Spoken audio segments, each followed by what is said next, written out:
வெங்காயமும் பூண்டும் உரித்து வதக்கிட்டு இருக்கேன். இதோட நல்லா வரமிளகாய் அந்த காம்பெல்லாம் எடுத்துட்டு போட்டுக்கலாம்.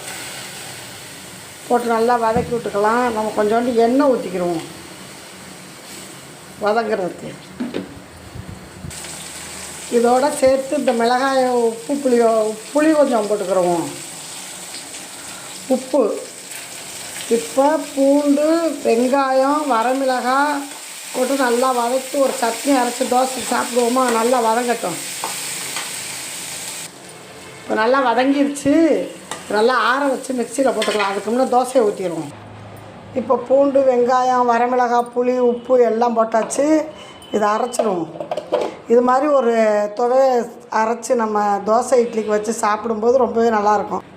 இப்போ நம்மளுக்கு தோசையும் ரெடி ஆயிடுச்சு. வாங்க சாப்பிட்லாமா. சூப்பரான தோசை பார்த்தீங்களா. வாங்க சாப்பிட்லாம். இது மாதிரி தோசையும் சட்னியும் வச்சு சாப்பிடும்போது இன்னும் 2 தோசை குழந்தைங்கள்லாம் கேட்டு வாங்கி சாப்பிடுவாங்க. இப்போ பூண்டு, சின்ன வெங்காயம் போட்டு அரைச்ச சட்னி நம்மளுக்கு ரெடி ஆயிடுச்சு.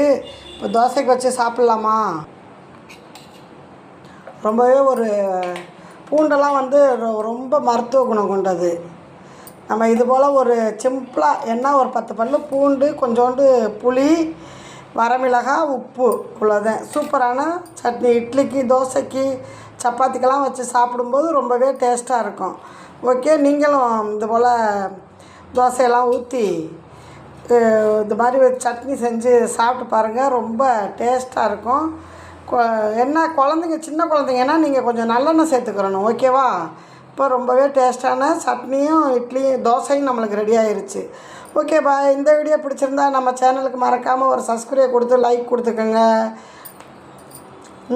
ரொம்பவே சூப்பர். பாய்.